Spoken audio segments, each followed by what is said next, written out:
He did not know my name, and I did not know his mercy would become my undoing.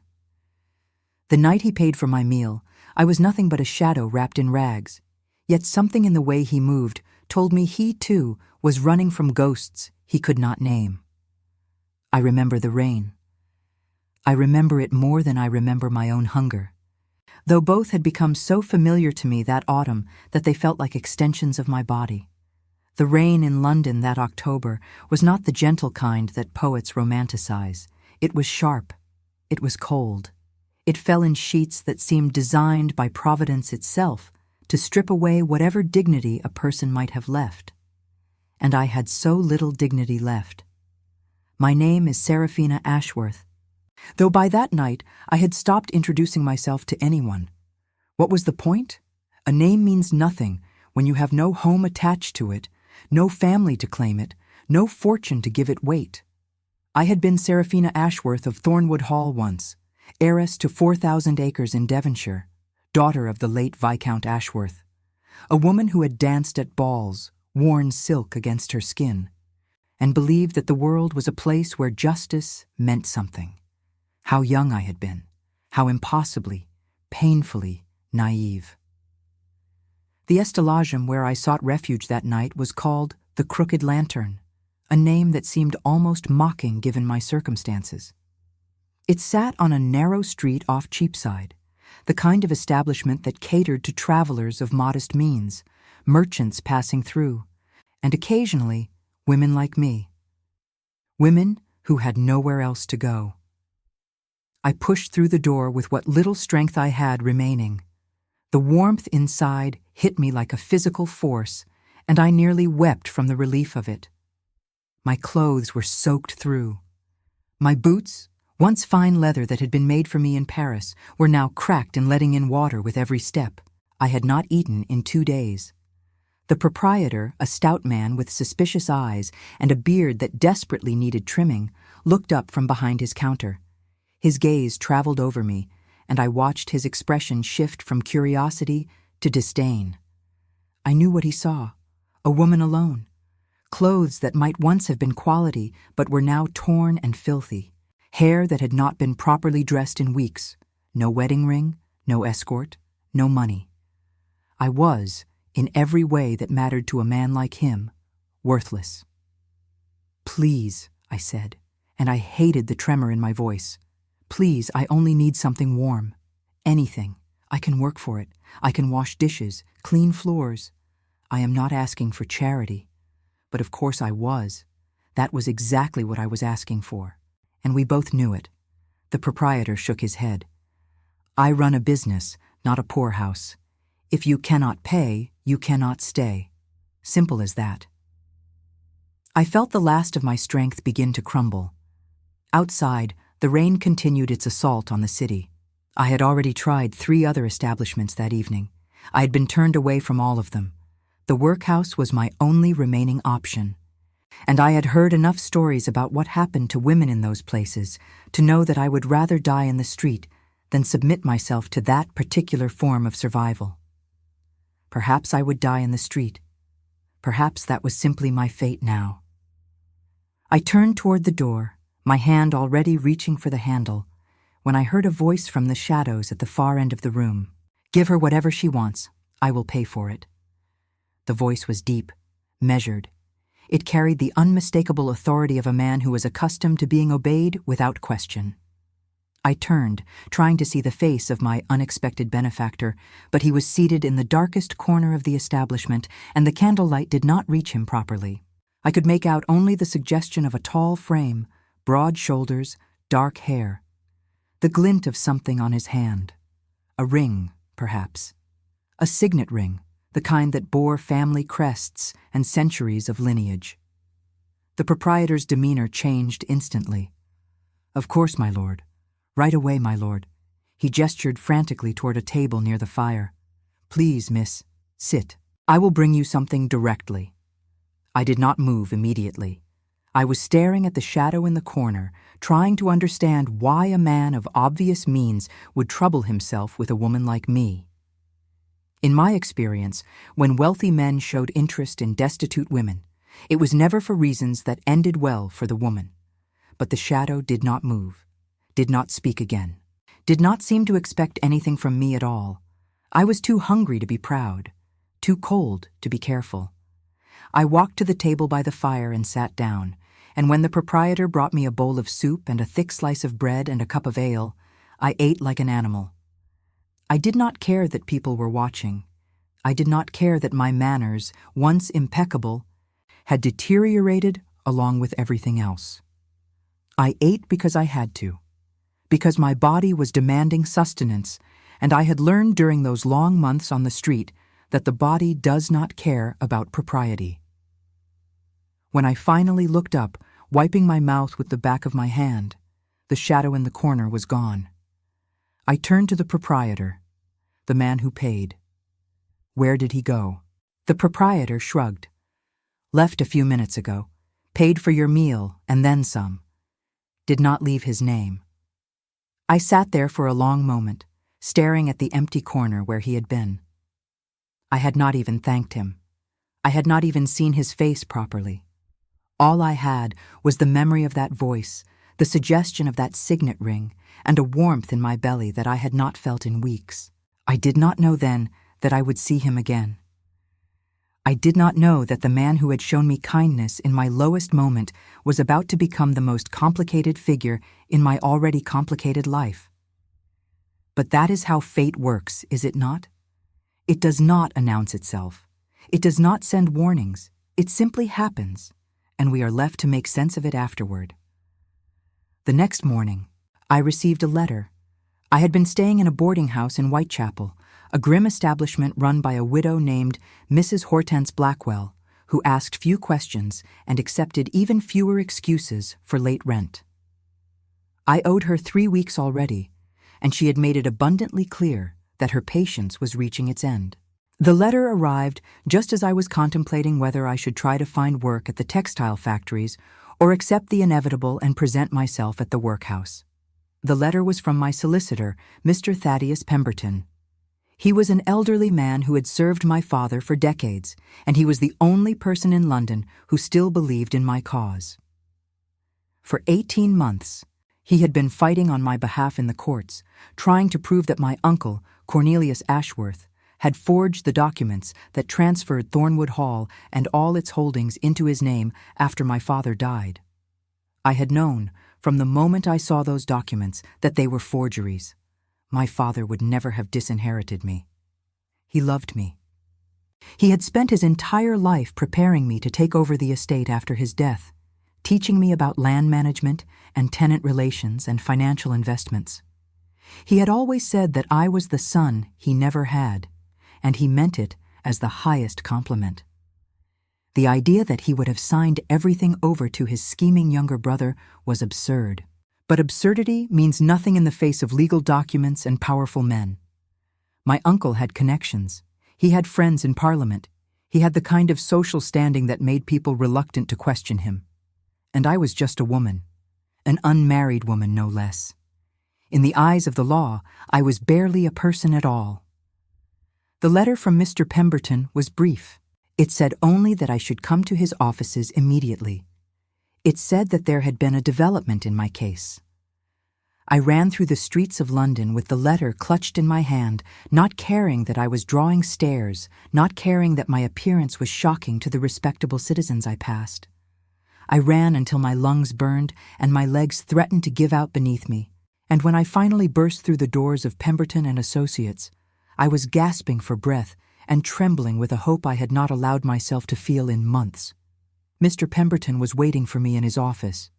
He was a small man with white hair and spectacles that always seemed to be sliding down his nose, and when he saw me, he did something I had never seen him do in all the years I had known him. He smiled. "Miss Ashworth," he said, rising from his chair, "I have news. The case had been decided in my favor." Mr. Pemberton explained it to me slowly, patiently, as though he understood that I was having difficulty processing the words. A witness had come forward, a clerk who had worked for my uncle and who had been present when the forged documents were created. This clerk, a man named Oswald Finch, had kept copies of the original papers, the ones my uncle thought he had destroyed. He had been holding on to them for years, too afraid to come forward until guilt finally overwhelmed his fear. The evidence was irrefutable. The court had ruled unanimously. Thornwood Hall, all 4,000 acres of it, along with the fortune that had been held in trust, was once again mine. I sat in Mr. Pemberton's office and wept. I wept for the months I had spent on the streets. I wept for the hunger and the cold and the countless indignities I had suffered. I wept for the woman I had been before all of this, the woman who had believed in justice and goodness and the fundamental decency of the world. That woman was gone, I knew. She had been replaced by someone harder, someone warier, someone who understood that survival sometimes meant becoming unrecognizable to yourself. But I also wept with relief, because it was over. The nightmare was finally over. "There is one complication, mister," Pemberton said gently, handing me a handkerchief. "The property has been leased." I looked up at him, not understanding. "Your uncle, before he fled the country to avoid prosecution, arranged a lease on Thornwood Hall. The tenant has been in residence for nearly 6 months now. The lease is legally binding, Miss Ashworth. You are the owner of the property, but you cannot evict him without cause." "Who is he?" I asked. Mr. Pemberton consulted his papers. A gentleman named Lord Benedict Ashford, the Duke of Wyndham. The name meant nothing to me. I had been out of society for so long that I had lost track of who was who among the aristocracy. But a duke was a duke. A man of that rank would not be easily displaced. "I will go to Thornwood myself," I said. "I will speak with him. Surely, when he understands the situation, he will agree to leave." Mr. Pemberton looked doubtful, but he did not argue. He simply handed me the keys to my ancestral home, the keys I had not held in 18 months, and wished me well. I left London that very afternoon. The journey to Devonshire took 2 days by coach, and I spent most of it staring out the window at the countryside I had once known so well. The rolling hills, the ancient forests, the rivers that cut through the landscape like silver ribbons. This was my land, my birthright, and I was finally coming home. Thornwood Hall sat at the end of a long gravel drive, surrounded by oak trees that were older than the estate itself. It was a massive structure built in the Jacobean style, with tall windows and elaborate chimneys, and a grandeur that had always made me feel simultaneously proud and humbled. I had grown up within those walls. I had learned to walk in its corridors, to read in its library, to dream in its gardens. And now I was returning to it as a stranger. The coach dropped me at the foot of the drive, and I walked the rest of the way on foot. My shoes were still inadequate for such a journey, and my dress was still the same tattered garment I had been wearing for weeks, but I did not care. I was Seraphina Ashworth of Thornwood Hall, and I would not be ashamed of what I had survived. The front door was answered by a butler I did not recognize. He was a tall man with a severe face, and when he saw me standing on the threshold, his expression shifted into something that might have been disgust if it had not been so carefully controlled. "Tradesmen use the rear entrance," he said. "I am not a tradeswoman. I am Seraphina Ashworth. I own this house." The butler blinked. "I beg your pardon?" Before I could respond, a voice came from somewhere inside the hall. A voice I recognized. A voice that had spoken only a handful of words to me in a dimly lit inn, yet had somehow imprinted itself on my memory with perfect clarity. "Bartleby, who is at the door?" The butler turned. "A visitor, my lord. She claims to be the owner of the property." There was a pause, then footsteps. Then he appeared. Lord Benedict Ashford, Duke of Wyndham, was not what I had expected. Or perhaps he was exactly what I should have expected, but I had not allowed myself to imagine him properly. He was tall, as I had guessed from his shadow, broad-shouldered, as I had noticed. His hair was dark, almost black, and it was slightly disheveled in a way that suggested he did not care much for fashion. His eyes were a shade of gray that reminded me of storm clouds, and his face was handsome in a severe, uncompromising way. He was also the man who had paid for my meal at the Crooked Lantern. I saw the moment he recognized me. His eyes widened slightly, and something flickered across his face, something that might have been surprise or confusion, or perhaps even alarm. "You," he said. "Yes," I replied. "Me." We stood there for a long moment, staring at each other across the threshold of my own home.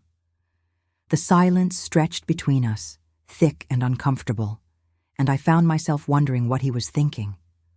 Was he ashamed to see that the beggar woman he had helped was now standing before him as a lady of property? Was he amused by the irony? Was he calculating how this would affect his tenancy? I could not read him.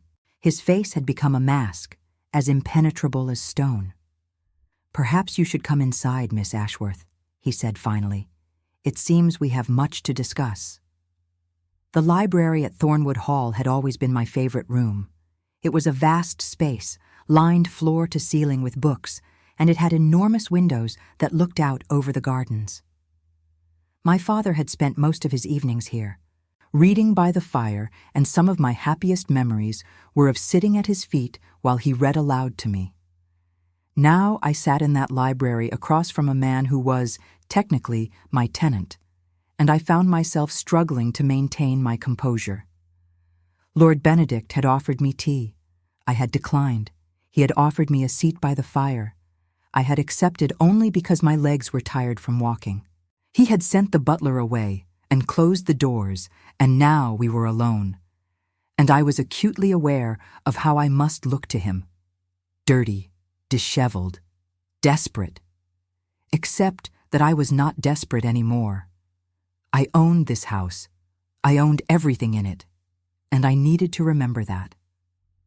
"I have documentation," I said, reaching into my bag and pulling out the papers Mr. Pemberton had given me, the court ruling. "The transfer of ownership.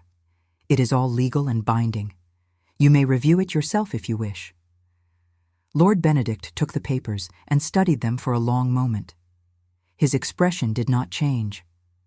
"I do not doubt the legitimacy of your claim, Miss Ashworth. I was aware that the man who leased me this property was not its rightful owner. I simply did not expect the rightful owner to appear quite so soon, or quite so dramatically." "You knew the lease was fraudulent?" I suspected. He set the papers down on the table between us. "Your uncle was not particularly subtle in his machinations, but I had my reasons for taking the property regardless." "What reasons?" He did not answer immediately. Instead, he rose from his chair and walked to the window, looking out at the gardens that I had once tended with my own hands. "I required a place of solitude," he said finally, "a place away from London, away from society, away from everything. There are many properties in England that could have served that purpose. None that were quite so isolated as this one. None that were quite so far from the people I wished to avoid." I studied his profile, trying to understand him. There was something closed off about this man, something guarded. He spoke carefully, choosing his words with precision, and his face revealed nothing of what he was feeling underneath. "Regardless of your reasons," I said, "this is my home. I have been away from it for 18 months. I have suffered greatly in that time, and I will not be kept from it any longer." He turned to face me. "I am not attempting to keep you from it, Miss Ashworth, but I do have a legal lease, and I have nowhere else to go." "Nowhere else to go? You are a duke. You have estates of your own, surely." Something shifted in his expression. A shadow passed over his face, there and gone so quickly that I might have imagined it. "My estates are currently occupied by my mother," he said. "We are estranged. She has made it clear that my presence is not welcome." I did not know what to say to that. Estrangement between parent and child was not uncommon among the aristocracy, but there was something in the way he said it that suggested the rift was deeper than mere disagreement. "Then find lodgings elsewhere," I said, though the words felt harsh even as I spoke them. "Rent another property. You have the means." "I could, but I do not wish to. I stared at him. You do not wish to? No. The arrogance of it stunned me. Here I was, the rightful owner of this estate, a woman who had been robbed and humiliated and cast out onto the streets, and he was telling me that he did not wish to leave? This is my home, I said again, my voice rising. You cannot simply refuse to go. I am not refusing. I am requesting an arrangement. What kind of arrangement? He walked back toward me, and I noticed for the first time how he moved. There was something deliberate about it, something careful, as though he was constantly aware of the space he occupied. The lease expires in 6 months, he said. Allow me to remain until then. In exchange, I will pay you double the rent I was paying your uncle. Double the rent. It was a substantial sum, more than substantial. It would allow me to restore the estate, to pay off the debts that had accumulated during my absence, to begin rebuilding my life properly. But the thought of sharing my home with this man, this stranger, this enigma, was almost unbearable. Where would I stay? I demanded. This is my house. I will not be relegated to some corner of it while you occupy the main rooms. The house has 2 wings, he pointed out. I have been using only the east wing. The west wing is entirely empty. You could take up residence there, and we would rarely have to encounter each other at all. It was a reasonable proposal. I hated that it was reasonable. And the staff? I asked. The servants? They would answer to you. You are the mistress of this house, Miss Ashworth. I would not presume to challenge that. I sat there for a long moment, weighing my options. The truth was, I had nowhere else to go either. I had no money to rent lodgings while I waited for the estate's finances to be sorted out. I had no friends who would take me in. My only family was my uncle, and he had fled to the continent to avoid prosecution. I was alone, and Lord Benedict Ashford, for all his arrogance and mystery, was offering me a way to return to my home immediately, with my dignity intact. 6 months, I said finally. Not a day longer. Not a day longer, he agreed. And you will stay in the east wing. You will not enter the west wing without my permission. Agreed. And you will not interfere with my management of the estate. I will resume control of all household affairs immediately. Of course. I stood up, and he stood as well. We faced each other across the library, 2 strangers bound together by circumstance and stubbornness, and something else I could not yet name. There is one more thing, I said. At the inn, you paid for my meal. Yes. Why? He did not answer immediately. He looked at me, and for just a moment I saw something crack in his facade. Something human. Something wounded. Because you reminded me of someone, he said quietly. Someone I failed a long time ago. Before I could ask what he meant, he turned and left the room, and I was alone in my library, surrounded by the ghosts of my childhood and the echo of his words. The first weeks of my return to Thornwood Hall were a study in contradictions. On one hand, I was home. I walked the corridors I had walked as a child. I slept in my old bedroom, though the furniture had been changed and the wallpaper was different. I wandered the gardens that my mother had planted before she died, and I found that the roses still bloomed, still smelled of summer and memory and everything I had lost. On the other hand, I was a stranger in my own house.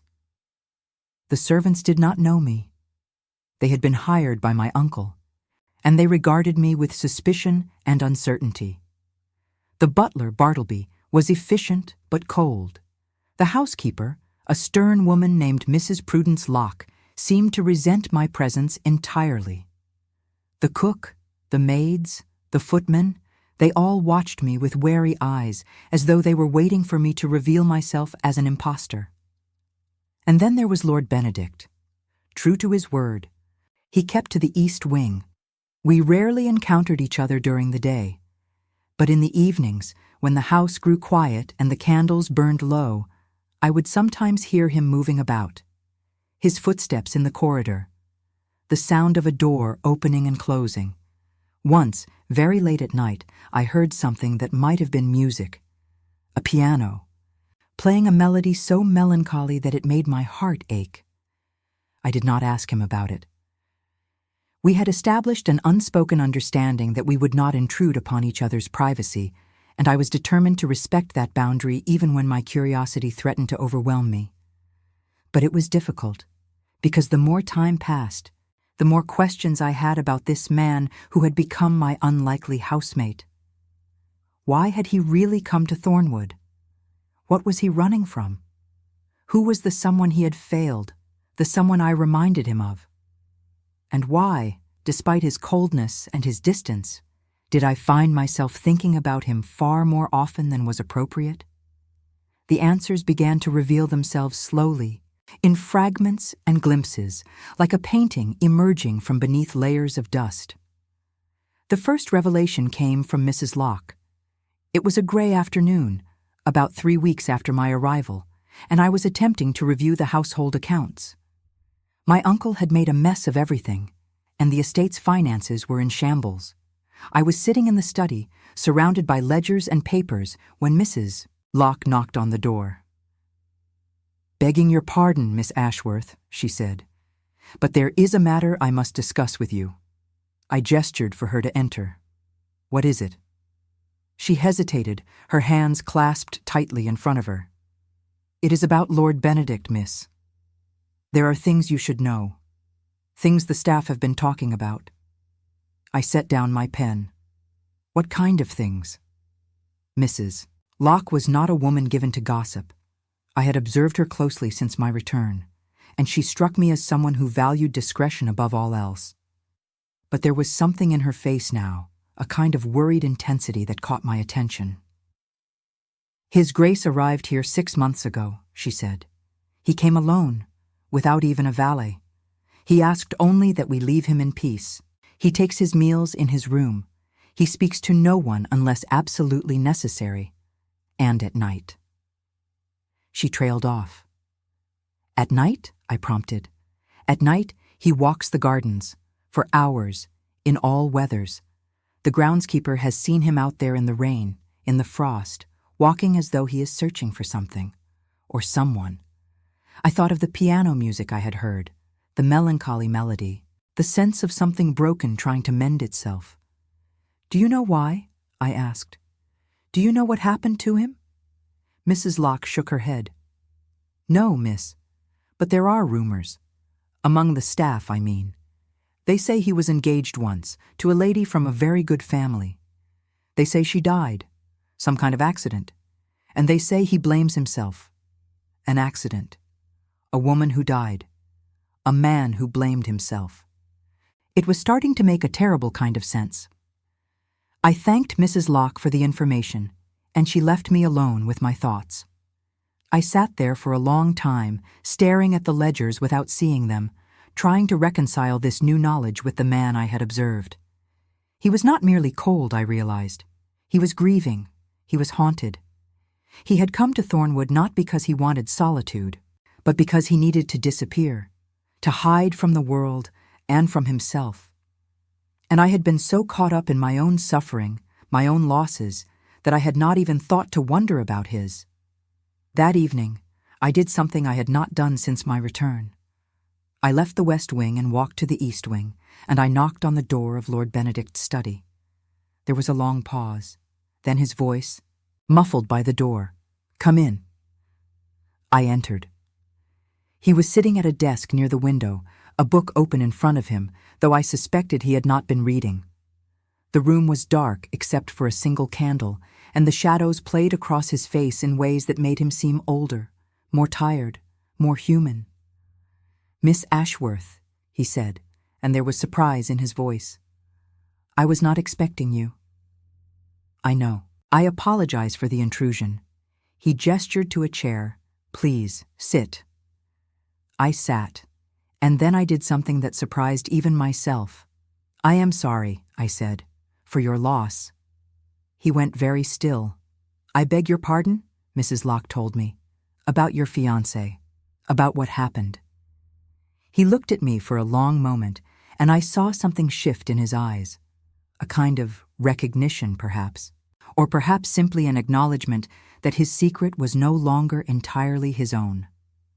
Her name was Lavinia, he said quietly. Lady Lavinia Hartwell. She was the daughter of an earl. We were to be married in the spring. What happened? He stood up and walked to the window, his back to me. It was an accident, he said.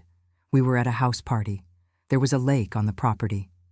She wanted to go boating, even though the weather was uncertain. I should have refused.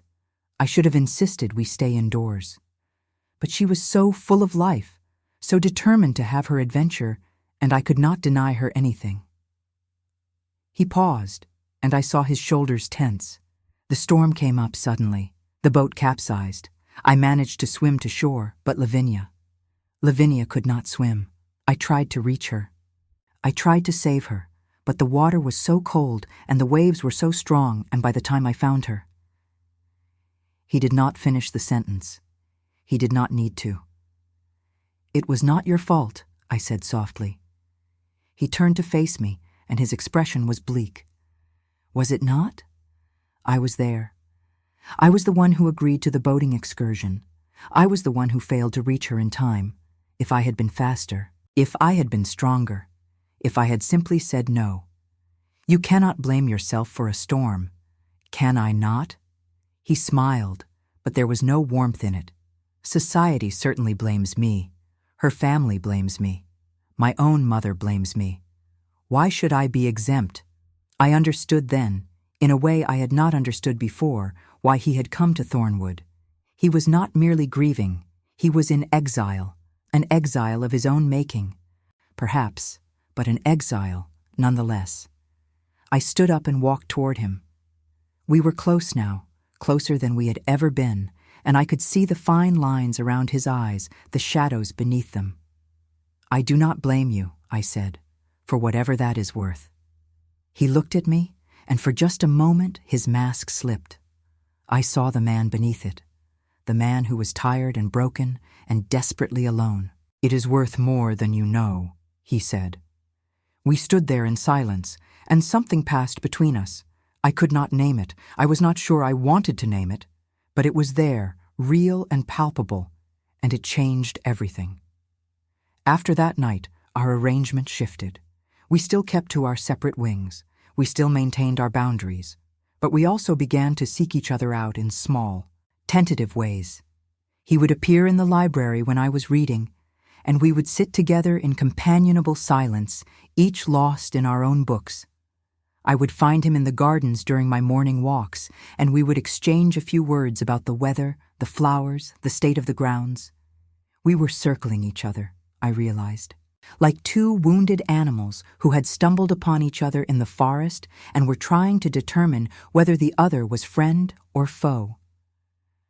I found myself looking forward to these encounters. I found myself listening for his footsteps in the corridor, hoping to catch a glimpse of him as he passed. I told myself it was merely curiosity, merely the natural result of our unusual living situation. But in my heart, I knew it was something more. I was beginning to care for him, despite his coldness, despite his distance, despite all the reasons I should have kept my heart firmly locked away. And I suspected, though I could not be certain, that he was beginning to care for me as well. The autumn deepened, and the leaves began to fall, and Thornwood Hall transformed into a study in gold and amber.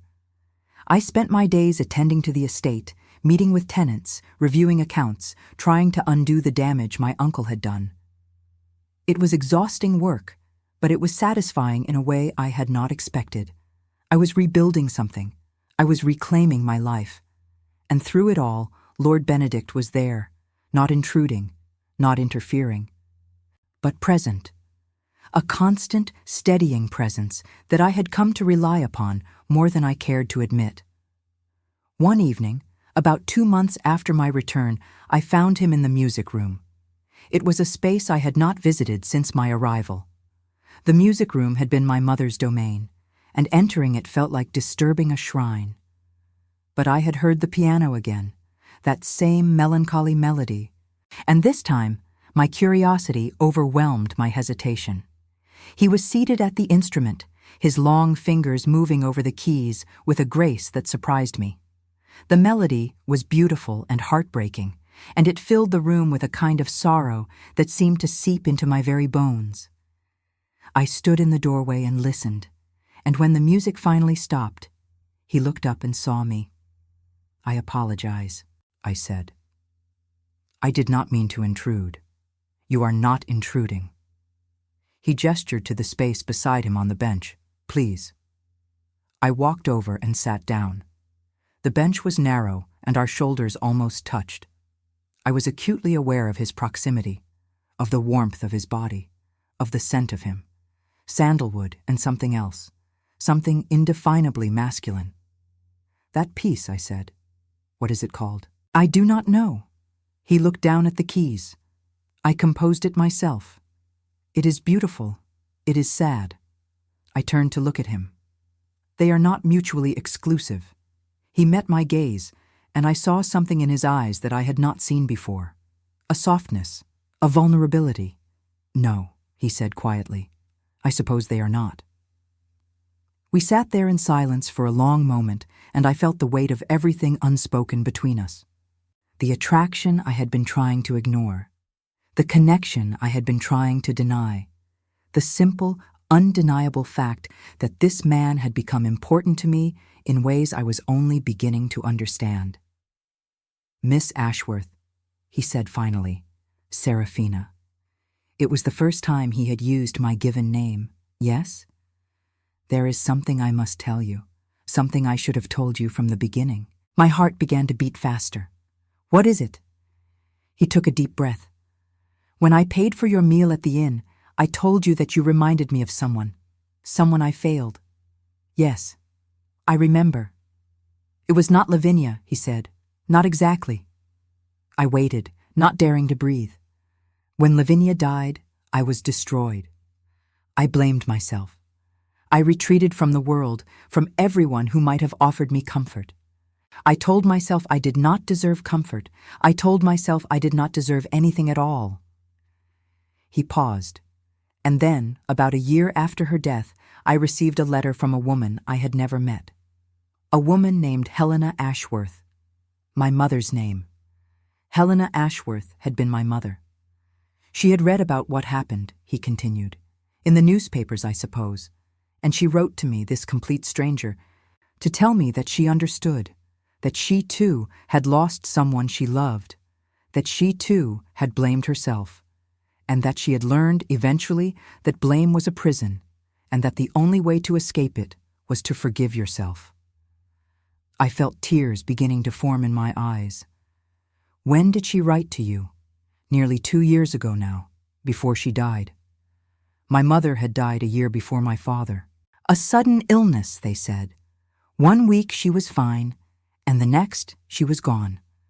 I had always thought that her death was what precipitated my father's decline, the grief that weakened his heart and eventually stopped it altogether. I never responded to her letter, Lord Benedict said. I was too proud, too stubborn, too lost in my own suffering to accept the kindness of a stranger.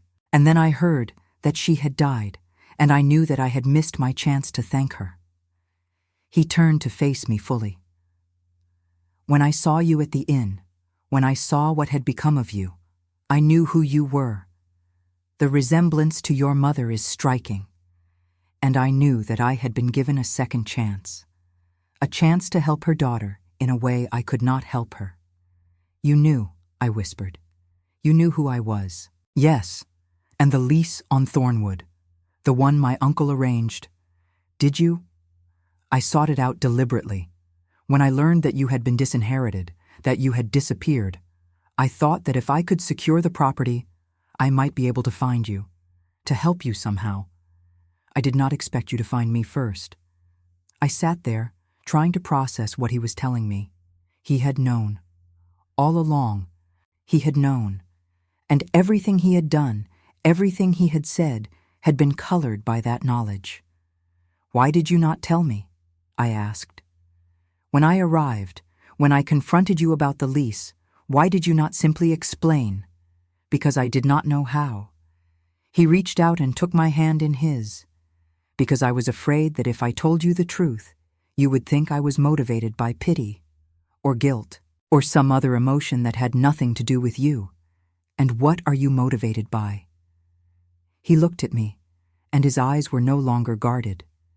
They were open, vulnerable, more beautiful than I had ever seen them. I am motivated, he said slowly, by the fact that you are the most remarkable woman I have ever met.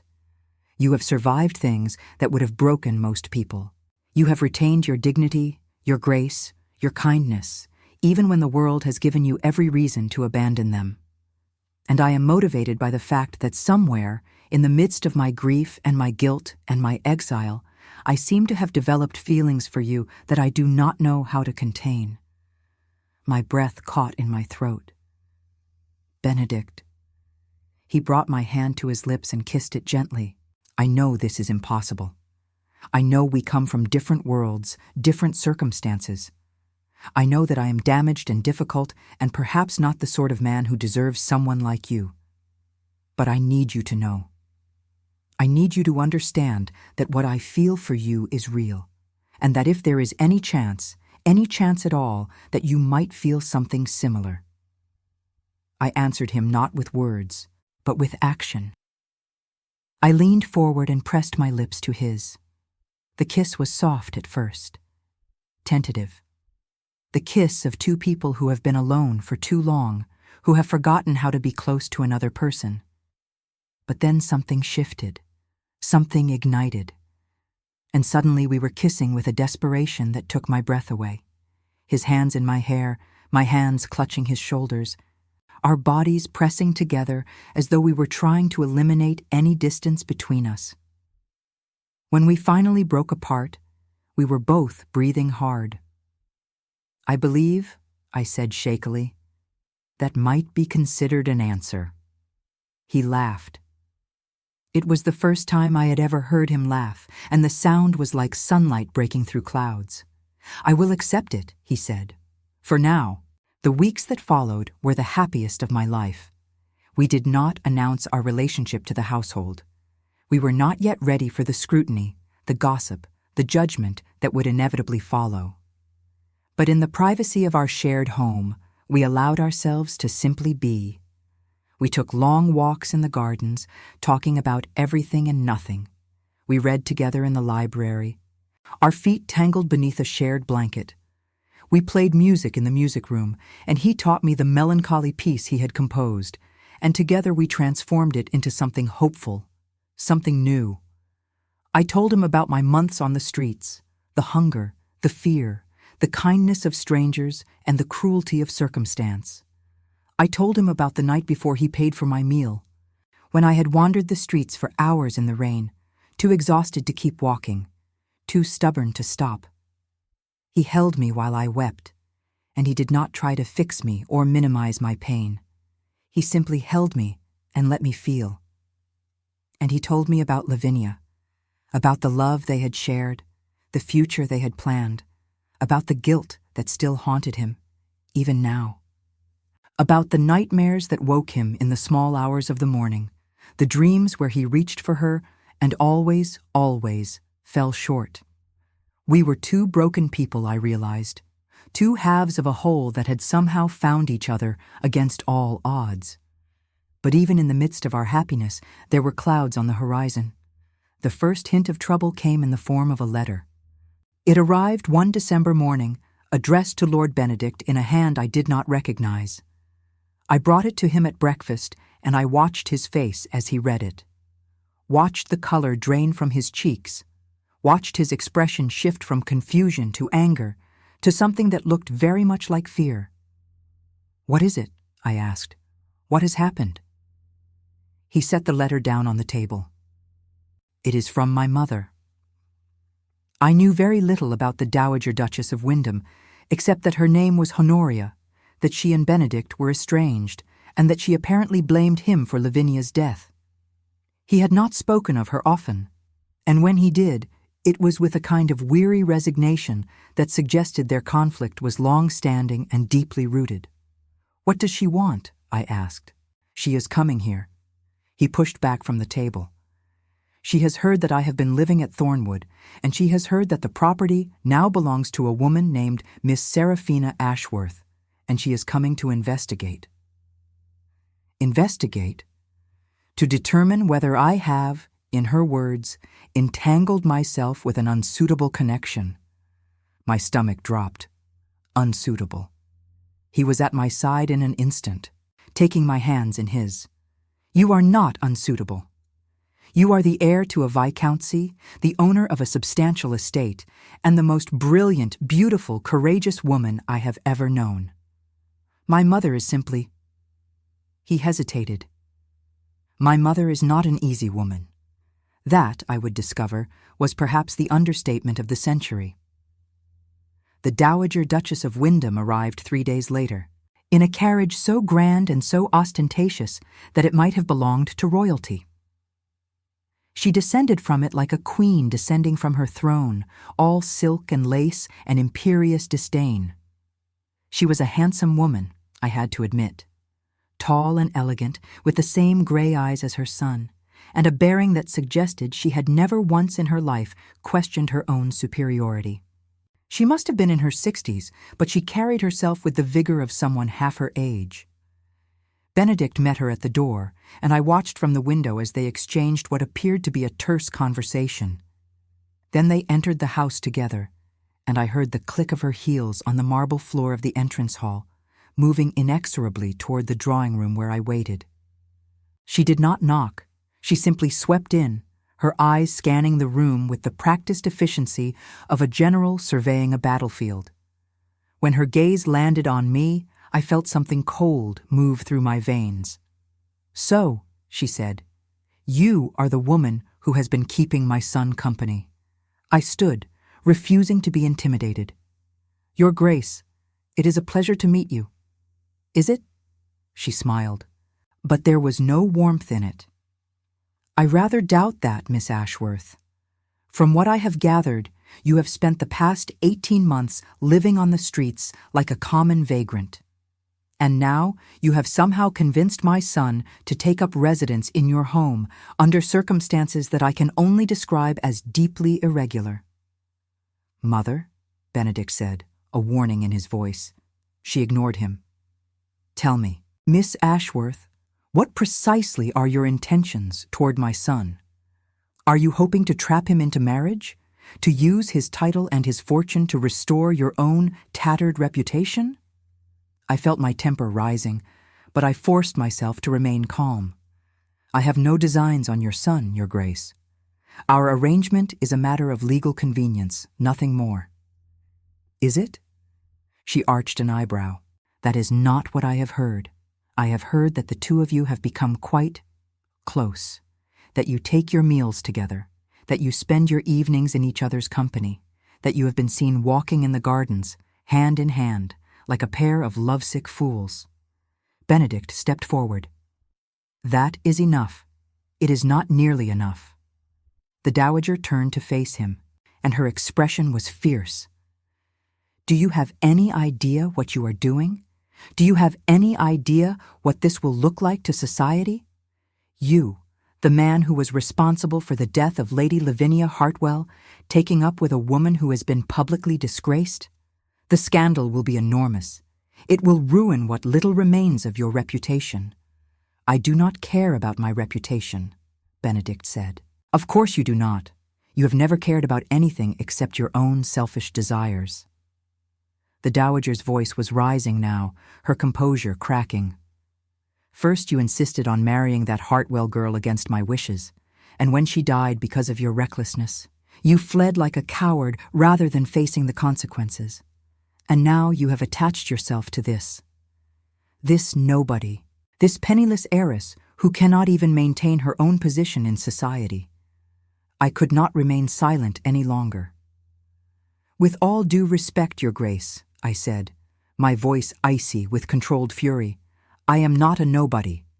I am the Viscountess of Ashworth, the owner of this estate, and I will not be spoken to in this manner in my own home. The Dowager turned to look at me, and for a moment I saw something flicker in her eyes, something that might have been surprise or perhaps even a grudging respect. "You have spirit," she said slowly. "I will give you that.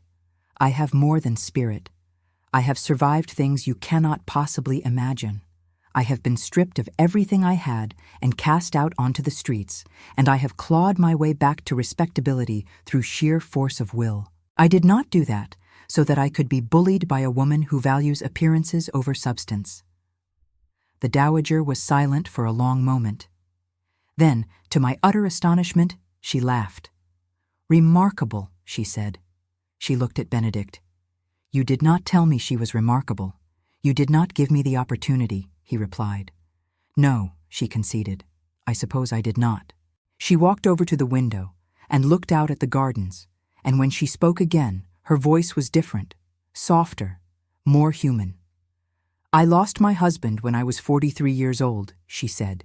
"He died of a fever that the doctors could not explain, and within a fortnight I went from being the Duchess of Wyndham, the wife of one of the most powerful men in England, to being the Dowager Duchess, a relic, a figure of pity." I did not know what to say. Benedict looked equally uncertain. "I was angry for a very long time," she continued. "Angry at him for dying. Angry at the world for continuing without him. Angry at everyone who dared to suggest that I should move on, that I should accept my loss and find some new purpose." She turned to face us. "When Lavinia died, I blamed Benedict because I needed someone to blame, because the alternative, accepting that some things simply happen, that some losses are simply part of life, was too painful to contemplate." She paused. "I was wrong." "Mother," Benedict said quietly, "let me finish." She held up a hand. "I was wrong, and I have been wrong for 3 years now. I have pushed you away. I have refused to see you. I have allowed my grief to poison our relationship beyond repair." "It is not beyond repair," I said. Both Benedict and his mother looked at me. "Nothing is beyond repair. Not really, not if both parties are willing to try." The dowager studied me for a long moment, and then, for the first time since she had arrived, she smiled. A real smile, one that reached her eyes. "Perhaps," she said, "you are not unsuitable after all." The dowager remained at Thornwood for a week. It was not an easy week. There were more arguments, more tears, more painful truths dragged into the light. But there were also moments of genuine connection.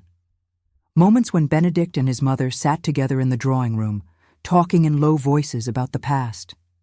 Moments when the dowager took my arm and walked with me through the gardens, asking me about my life, my losses, my hopes for the future. She was not an easy woman, just as Benedict had warned me. But she was also not the monster I had initially assumed her to be. She was simply a person who had been wounded, as we all had been wounded, and who was finally beginning to heal. On the day she left, she took my hands in hers and looked into my eyes. "Take care of my son," she said. "He deserves to be happy, and I believe that you are the one who can give him that happiness. I will do my best, I promised." She kissed me on both cheeks, a gesture so unexpected and so tender that I felt tears prick at the corners of my eyes. "Welcome to the family," she said. And then she was gone. The months that followed were a time of transformation. Benedict and I made our relationship public, and the scandal was everything his mother had predicted. The newspapers printed lurid stories about the Duke and the beggar heiress. Society matrons whispered behind their fans. Invitations that had once flowed freely to Thornwood Hall dried up entirely. But we did not care. We had each other, and that was enough. In the spring, Benedict proposed. He did it in the music room, in front of the piano where he had first played for me, on the same bench where he had first kissed me. He got down on one knee and produced a ring that had belonged to his grandmother, a delicate band of gold set with a sapphire the color of a summer sky. "Seraphina Ashworth," he said, his voice trembling with emotion. "I have been lost for so long, lost in grief, in guilt. in a darkness that I thought would never lift. And then you came into my life, and everything changed. You showed me that it was possible to survive the unsurvivable, that it was possible to love again after loss, that it was possible to hope. Benedict. I am not asking you to fix me, he continued. I know that I am damaged. I know that I will never be completely whole.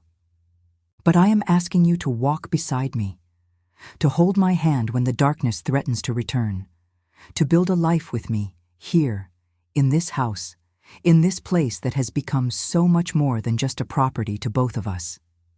He held out the ring. Will you marry me? I looked down at him, at this man who had shown me kindness when I had nothing, who had opened his heart to me despite every reason not to, who had become my partner and my confidant and my dearest friend. Yes, I said, yes, I will marry you. The wedding took place in June in the chapel at Thornwood Hall. It was a small ceremony attended only by close friends and family. The dowager was there, resplendent in lavender silk, her eyes shining with tears she refused to acknowledge. Mr. Pemberton was there, beaming with satisfaction at the happy ending he had helped to engineer. Mrs. Locke was there, no longer stern but smiling, a woman who had become something like a friend to me in the months since my return. Benedict waited for me at the altar, and when I walked toward him on the arm of Mr. Pemberton, who had agreed to give me away, I saw in his face everything I had ever wanted. Love, acceptance, a future. We spoke our vows in clear, steady voices. We exchanged rings. And when the priest pronounced us husband and wife, Benedict kissed me with a tenderness that made my heart ache. We were married. We were home. We were whole. That was 5 years ago. I am writing this now from the library at Thornwood Hall, the same library where I first confronted the stranger who would become my husband. It is winter again, and the fire is crackling in the hearth, and outside the window, snow is falling gently on the gardens. So much has changed since that first night at the Crooked Lantern. So much has healed. Benedict still has nightmares sometimes. He still carries the weight of his guilt, the memory of Lavinia, the knowledge that he could not save her. But he is no longer alone with that burden. He shares it with me, and I help him carry it, and together we have learned that some wounds never fully close but can still be lived with. I still carry my own scars. The memories of those months on the street, the knowledge of what my uncle did to me, the betrayal that cut so deep. But those scars have faded with time, and they no longer define me. I am more than what was done to me. I am more than what I survived. My uncle, Cornelius Ashworth, died in France 2 years ago. He was alone and penniless, having squandered everything he stole from me on gambling and drink. I did not mourn him. But I did forgive him in the end, because forgiveness is not about the other person. It is about releasing yourself from the prison of your own anger. The dowager visits us regularly now. She has become a fixture in our lives, a grandmother figure who dotes on us with a ferocity that sometimes borders on the overwhelming. Benedict says she is making up for lost time. I think he is right. And Benedict himself? He still plays the piano in the evenings, but the melodies are different now. They are still beautiful, still tinged with sadness, but there is hope in them too. There is joy. Sometimes, late at night, we sit together in the music room and he plays, and I lean my head against his shoulder, and I think about how strange life is, how it can take everything from you in one breath and give everything back in another. How the same man who paid for a homeless woman's meal could become the center of her entire world. He did not know my name that night at the inn. He did not know that I was the daughter of the woman who had once shown him kindness. He did not know that our fates were already intertwined, that we were already bound together by threads neither of us could see. But perhaps that is the nature of love. It does not announce itself. It does not ask for permission. It simply happens. In the strangest of places, at the strangest of times, and once it takes hold, it never lets go. I am Lady Seraphina Ashford now, Duchess of Wyndham, mistress of Thornwood Hall. But in my heart, I am still the same woman who stood in the doorway of a shabby inn, starving and desperate, and accepted the charity of a stranger. That woman taught me something important. She taught me that even in our lowest moments, when everything seems lost, there is still the possibility of grace. There is still the possibility of love. There is still the possibility that someone will see us, truly see us, and offer us their hand. Benedict saw me when no one else would. He helped me when he had no reason to, and in doing so, he saved not only my life, but his own. That is the story I carry with me now. The story of how a duke paid for a homeless woman's meal, and how, the very next day, she returned as the owner of his manor. It is a story of loss and redemption, of pride and humility, of two wounded souls who found each other in the darkness and learned together how to walk back into the light. But I am getting ahead of myself. There is more to tell, more darkness before the dawn. Let me return to those early days when Benedict and I were still circling each other in the corridors of Thornwood Hall, still learning the geography of each other's wounds. The autumn storms that year were ferocious. I remember one night in particular, perhaps a month after my arrival, when the wind howled like a creature in pain and the rain lashed against the windows with such violence that I thought the glass might shatter. I could not sleep. The sound reminded me too much of the nights I had spent on the streets, huddled in doorways, praying for the weather to relent. I lit a candle and made my way downstairs, thinking I might find some comfort in the kitchen. A cup of warm milk, perhaps. Something to ease the memories that would not leave me in peace. But when I reached the ground floor, I saw light spilling from beneath the door of the conservatory. The conservatory had been my mother's favorite room after the music room. She had filled it with exotic plants, orchids and ferns and flowers whose names I could never remember. And she had spent hours there, tending to them, talking to them as though they were old friends. After her death, my father had maintained it in her memory, and it remained one of the most beautiful spaces in the house. I pushed open the door and found Benedict standing in the center of the room, surrounded by greenery, staring at something in his hands. He looked up when I entered, and I saw that he was holding a letter, an old letter, judging by the yellowed paper and faded ink. "Miss Ashworth," he said, and his voice was thick with something I could not identify. "I apologize. I did not mean to disturb the household. You did not disturb anyone." I stepped closer, my candle casting dancing shadows on the leaves around us. "Are you all right?" He did not answer immediately. He looked down at the letter in his hands, and then, very slowly, he extended it toward me. "This was the letter," he said, "the one your mother wrote to me." I took it from him with trembling fingers. The handwriting was familiar, achingly familiar, the elegant script that I had grown up watching flow from my mother's pen. "My dear Lord Ashford," the letter began, "I write to you as a stranger, and yet I feel that we are not entirely unknown to each other. We are both members of a fellowship that no one wishes to join, the fellowship of those who have lost someone they loved." I read on, my eyes blurring with tears. "I know what they are saying about you," the letter continued. "I know that the world has decided you are to blame for what happened. The world is very good at assigning blame. It gives us a sense of control, I think. If we can find a reason, a cause, a person to hold responsible, then we can believe that tragedy makes sense, that it follows rules. But you and I both know that tragedy does not follow rules. It arrives without warning and leaves without explanation, and all we can do is survive it. I do not know if my words will bring you any comfort. Perhaps they will only add to your pain. But I wanted you to know that there is someone in the world who understands what you are feeling, someone who does not blame you, someone who believes that you will find your way back to the light, even if it takes years, even if it takes a lifetime. There is no shame in grief. There is no shame in guilt.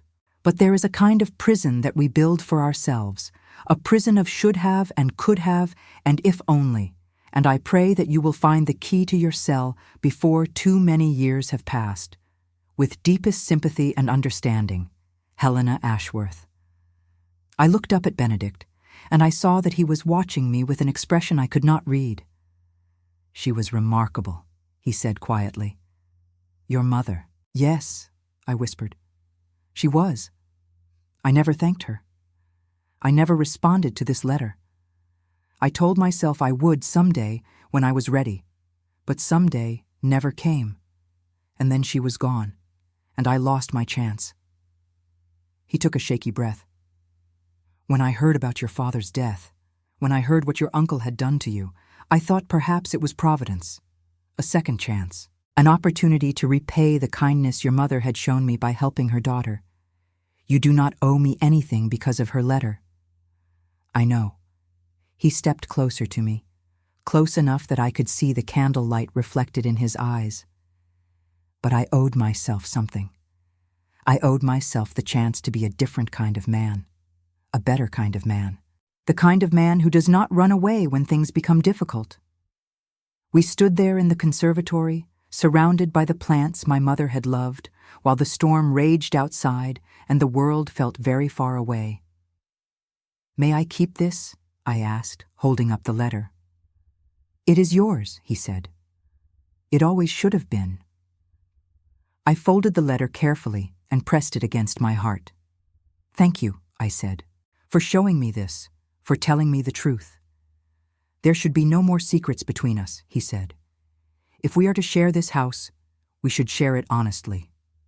I nodded, and then, because it seemed like the right thing to do, I reached out and took his hand. It was a simple gesture, the kind of gesture friends might share, or siblings, or traveling companions who find themselves in unexpected circumstances. But there was nothing simple about the way his fingers closed around mine. Nothing simple about the warmth that spread through my body at his touch.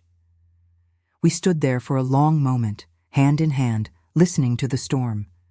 And I knew, even then, that something had changed, something fundamental, something irrevocable.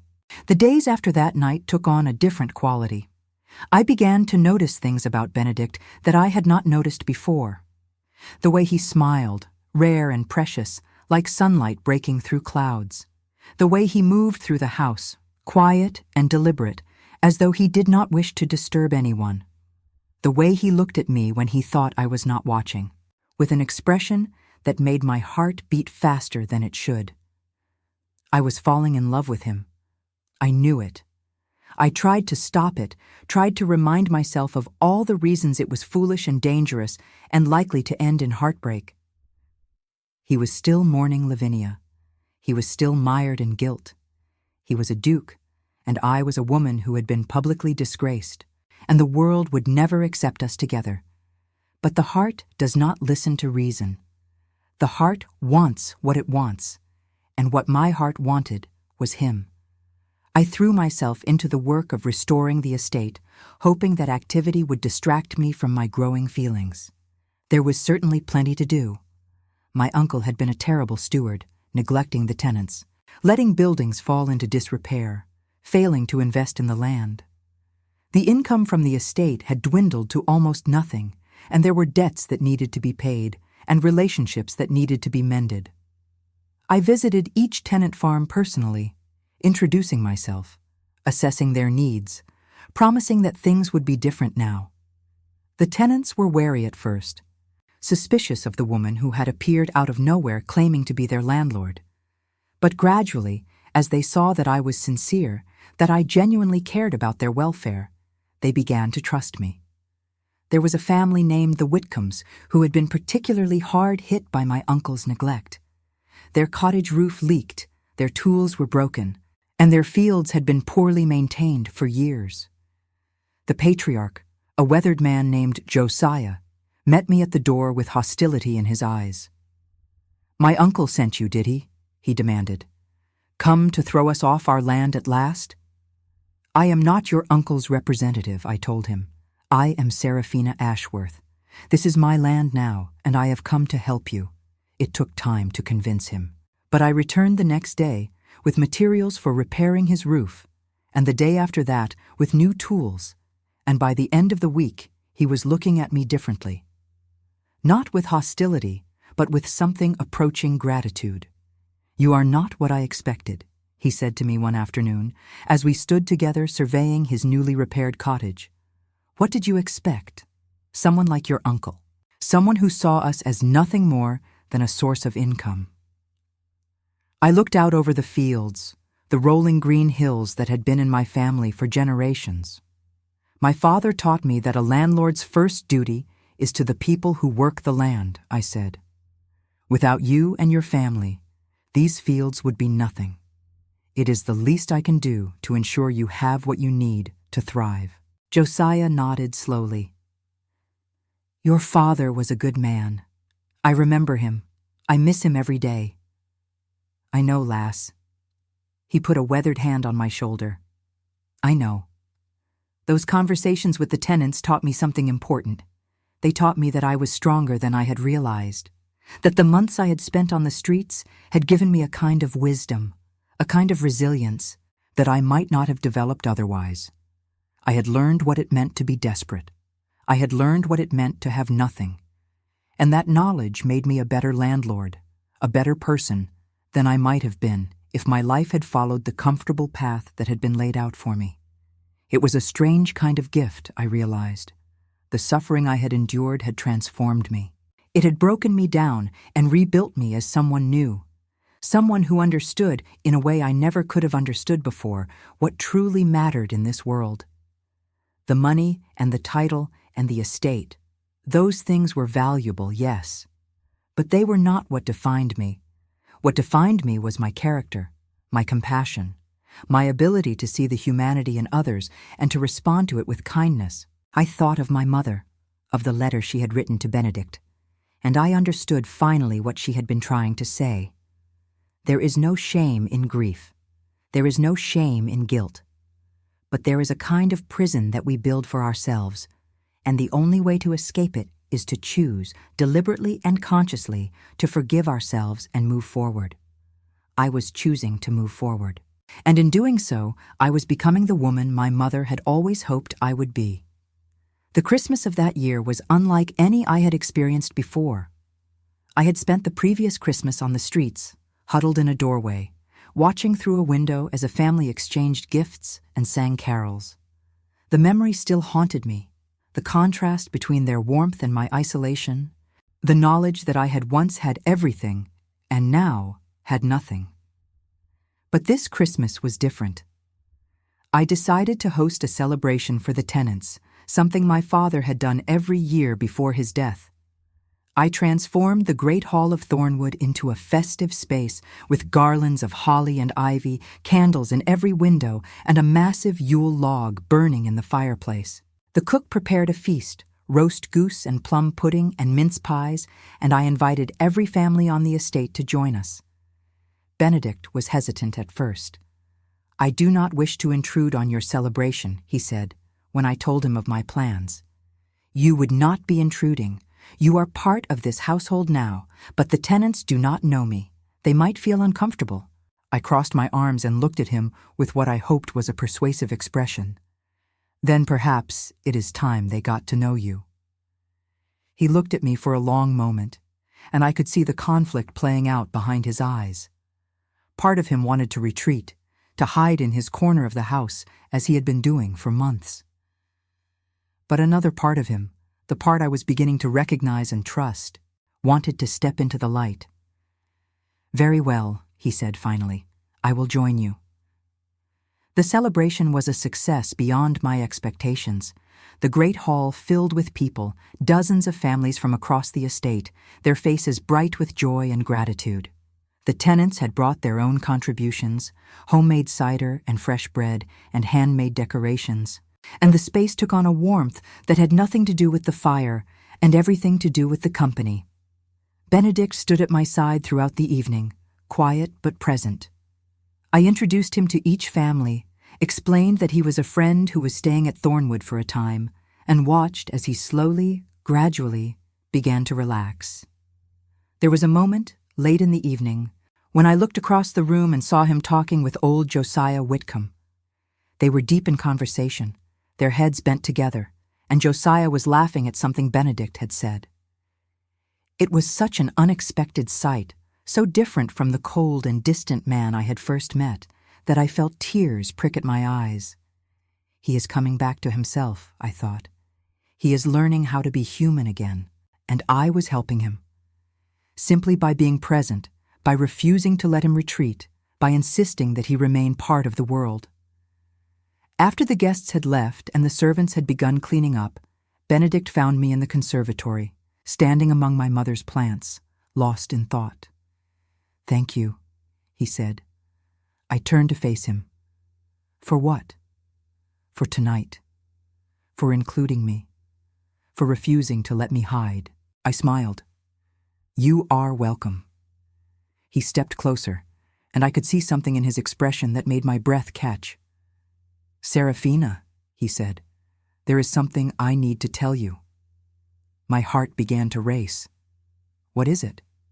He was quiet for a long moment, as though gathering his courage.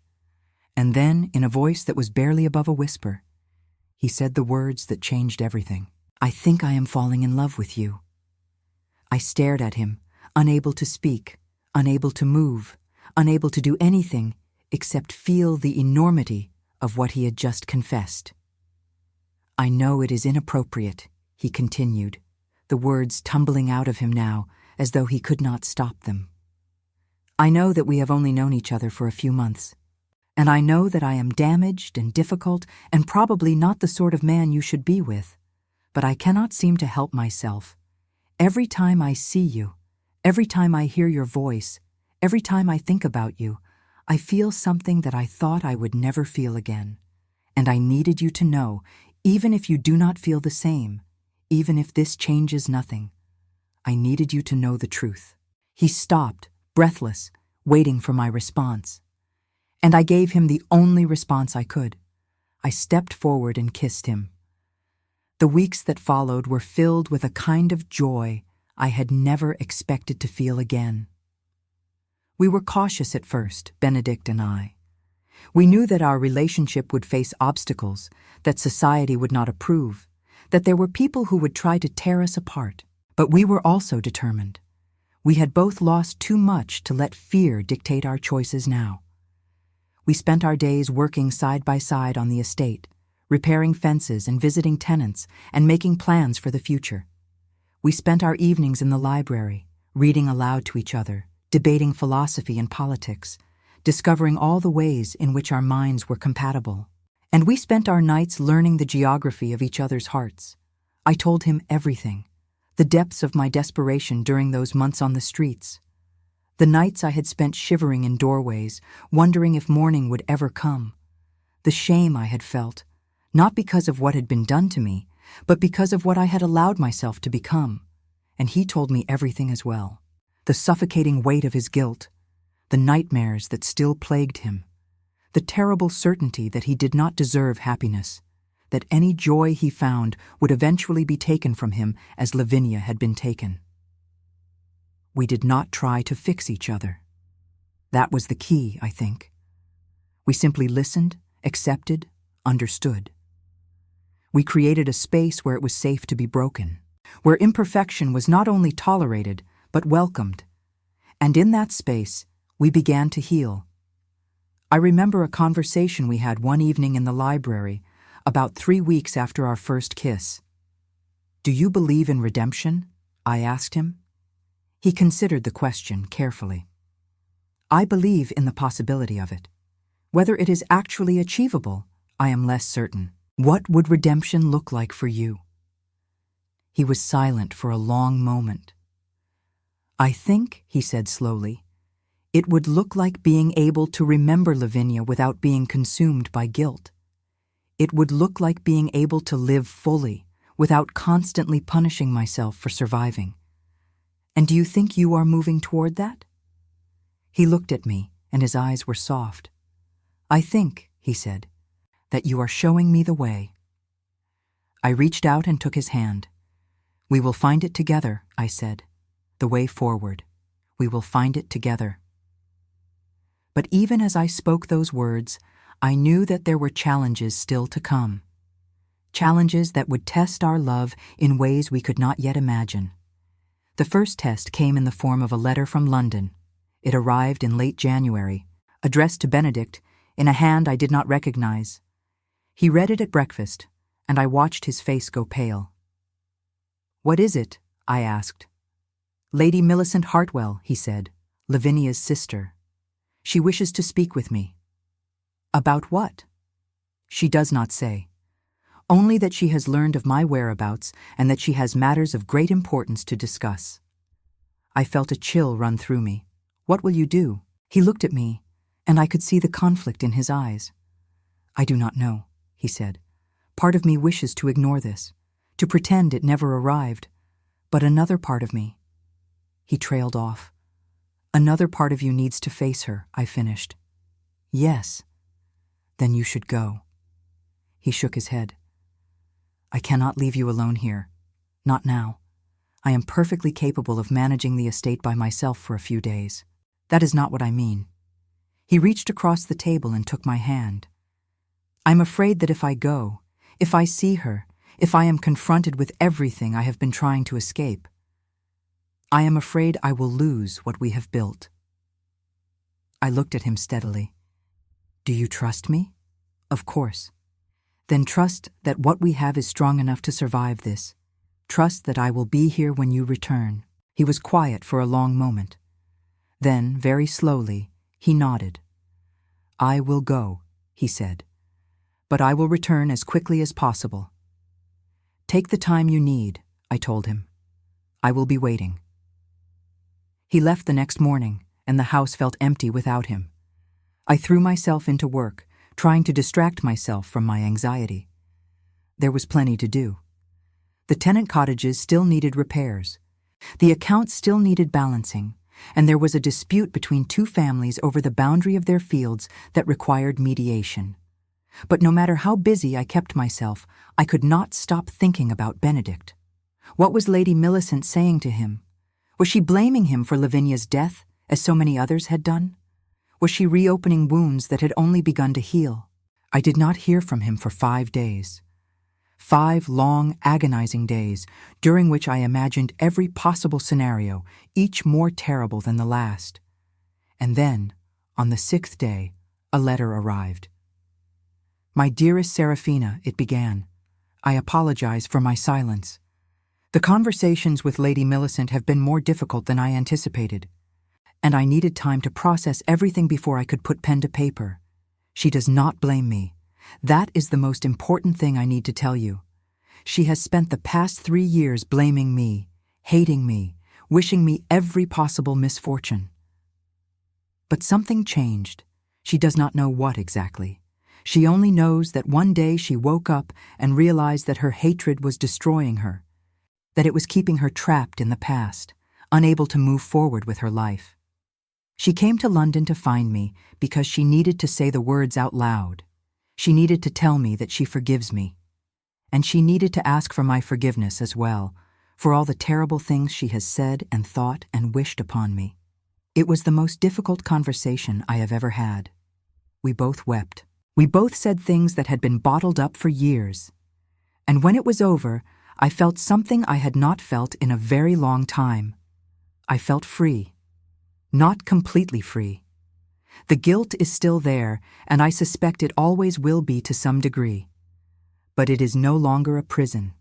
It is no longer a weight that threatens to crush me. It is simply a part of my history, a part of who I am, and I am learning to carry it without letting it define me. I am coming home tomorrow. Home to Thornwood. Home to you. And I am coming home as a different man than the one who left. A man who is finally ready to live again. Yours, now and always, Benedict. I read the letter 3 times, tears streaming down my face. He was coming home. He was healing. And he was choosing me. It was more than I had dared to hope for. More than I had ever dreamed. The day of his return was cold and bright, the winter sun casting long shadows across the snow-covered grounds. I stood at the window of the drawing room, watching the drive, waiting for his carriage to appear. Mrs. Locke had suggested I go about my normal activities, but I could not focus on anything except the road, the bare trees, the anticipation building in my chest. And then, finally, I saw it. A carriage, making its way up the long drive, its wheels leaving tracks in the fresh snow. I did not wait for him to come inside. I ran out of the house, not caring that I was not wearing a coat, not caring that the cold bit at my skin, not caring about anything except seeing him, touching him, assuring myself that he was real. He was already stepping out of the carriage when I reached him. He looked tired, and there were new lines around his eyes that had not been there before. But when he saw me running toward him, his face transformed into something luminous. "Seraphina," he said. And then I was in his arms, and he was holding me so tightly that I could barely breathe. And neither of us said anything because words were not necessary. We stood there in the snow, wrapped around each other, while the servants pretended not to watch and the winter wind swirled around us. "I missed you," I said finally, into the wool of his coat. "And I you." He pulled back just enough to look at me, more than I ever thought possible. "Are you?" I hesitated. "Are you all right?" He considered the question carefully. "I am better than I was. I am not yet whole, but I am closer than I have been in years." I reached up and touched his face, tracing the line of his jaw. "We will get there," I said. "Together." Together, he agreed. And then he kissed me, right there in the snow, in full view of anyone who cared to watch. I did not care. Let them see. Let the whole world see. I had nothing to hide and nothing to be ashamed of. I was in love with this man, and he was in love with me. And whatever challenges lay ahead, we would face them side by side. The spring came early that year, and with it, hope. The estate was flourishing under my care. The tenants were happy, the finances were improving, and the house itself seemed to have come alive again, as though it too was emerging from a long winter of neglect. And Benedict, my Benedict, was finally becoming the man I had always sensed was hiding beneath the surface. He smiled more often. He laughed more easily. He began taking an active interest in the estate, offering suggestions, helping with projects, becoming a true partner in the work of restoration. There were still difficult days, of course. Days when the darkness crept back in and he retreated into himself. Days when the nightmares were so bad that he did not emerge from his room until afternoon. Days when the guilt threatened to swallow him whole. But those days became fewer and fewer, and on the good days, which were becoming more and more frequent, we were happy. The proposal, when it came, was not a surprise. We had discussed the possibility of marriage several times, always in the abstract, always as something that might happen someday in the future. But when Benedict finally asked me to be his wife, I realized that nothing could have truly prepared me for the joy of it. I said yes, of course. How could I say anything else? And then the news reached London, and the scandal began. I had expected some degree of gossip, some raised eyebrows and whispered comments. What I had not expected was the vitriol. The newspapers were merciless. They called me a fortune hunter, a social climber, a woman of loose morals who had seduced a grieving man for his title. They raked up every detail of my fall from grace, every humiliating moment of my time on the streets, and presented it as evidence of my unsuitability. Benedict was furious. He wanted to sue the newspapers, to challenge the editors to duels, to do something, anything, to defend my honor. But I stopped him. "Let them talk," I said. "Their words cannot hurt me. I know who I am. I know my own worth, and I refuse to let the opinions of strangers dictate how I feel about myself." He looked at me with something like awe in his eyes. "You are the bravest woman I have ever known," he said. "I am simply a woman who has learned that the only opinion that truly matters is my own." The wedding was small, as I mentioned before.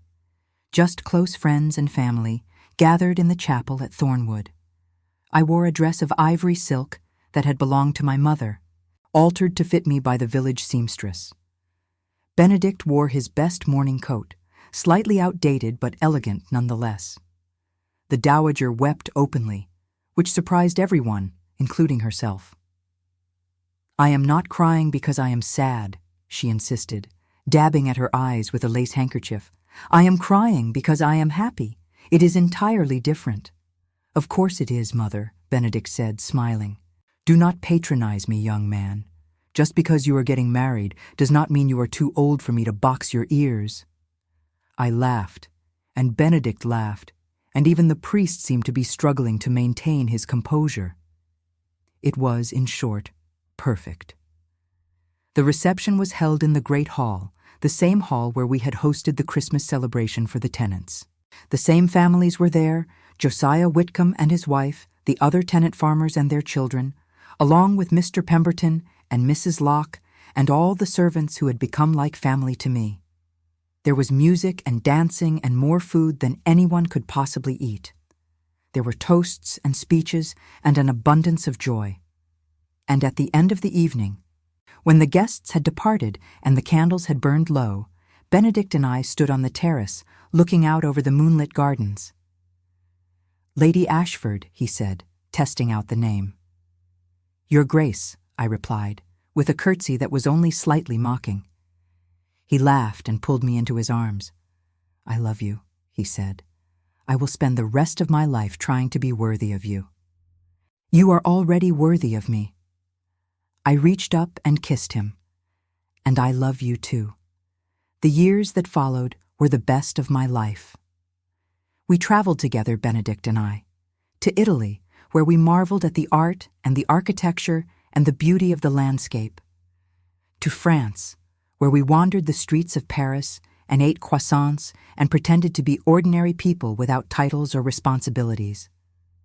To Scotland, where we visited the Highlands and stayed in a remote cottage and let the wild beauty of the land seep into our souls. But always, always, we returned to Thornwood. It was our home, our sanctuary, the place where we had found each other and built a life together. No matter where we traveled, no matter what adventures we had, Thornwood was where we belonged. The estate continued to thrive. The tenants prospered, the land yielded abundant harvests, and the house itself was gradually restored to its former glory. I took great pride in overseeing the restoration, ensuring that every detail was true to the original design, while also incorporating improvements that would make the house more comfortable and efficient. And Benedict, my dear Benedict, continued to heal. The nightmares faded. The guilt, while never entirely gone, became manageable. He found ways to honor Lavinia's memory without being consumed by it, establishing a charitable fund in her name that provided support to families who had lost loved ones in accidents. Lady Millicent became a friend eventually. She visited Thornwood several times over the years, and I came to understand what she had endured, the sister's grief that no one had acknowledged, the years of anger that had poisoned her life. We were never close, not in the way that sisters might be, but we developed a mutual respect that I valued deeply. The dowager became a permanent fixture in our lives. She spent several months each year at Thornwood, supposedly to escape the bustle of London, though I suspected she simply enjoyed being near her son. Our relationship evolved over time, from mutual suspicion to grudging respect to genuine affection. She was a difficult woman, yes, but she was also wise and witty and fiercely loyal, and I came to love her as I might have loved my own mother. And through it all, Benedict and I remained devoted to each other. We argued, of course. What married couple does not? We had disagreements about money, about politics, about the proper way to manage the estate. There were times when I found his habits infuriating, and times when he found my stubbornness maddening. But beneath the arguments, beneath the frustrations and the petty annoyances, there was always love. Deep, abiding, unshakable love. And it is, above all, a love story. My love story. The story of how I lost everything and found in the wreckage something more precious than I ever could have imagined. I began this narrative by telling you about a night at a shabby inn, a bowl of soup, and a stranger's kindness. I told you about rain and hunger and desperation. I told you about the moment when a man's shadow rose from a dark corner and changed my life forever. Now, 5 years later, I can see the full shape of the story. I can understand how every moment of suffering was leading me somewhere, how every loss was making space for something new. If my uncle had not stolen my inheritance, I would never have ended up on the streets. If I had never ended up on the streets, I would never have walked into the Crooked Lantern on that particular evening. If I had never walked into that inn, I would never have met Benedict. And if I had never met Benedict, I would never have known this love, this life, this impossible joy. The suffering was real. The pain was real. I do not mean to minimize it or suggest that it was somehow worth it in retrospect. I would not wish those months on anyone, and there are still nights when I wake up gasping, caught in the grip of memories that refuse to fade. But the love is real too. The healing is real. The future is real. And when I weigh them against each other, the suffering and the love, I find that they balance. Perhaps that is what redemption truly means. Not erasing the past, not pretending that pain never happened, but finding something precious enough to make it bearable. I found that something. I found him. Benedict is calling for me now. He wants to show me something in the garden, he says. A surprise. I will go to him. I will take his hand. And we will walk together into whatever comes next. Knowing that whatever it is, we will face it as we have faced everything else. Together. Always together. That is how our story ends. Not with a grand gesture or a dramatic revelation, but with something quieter, something smaller, something infinitely more precious. It ends with love, with home, with the knowledge that some things once lost can be found again.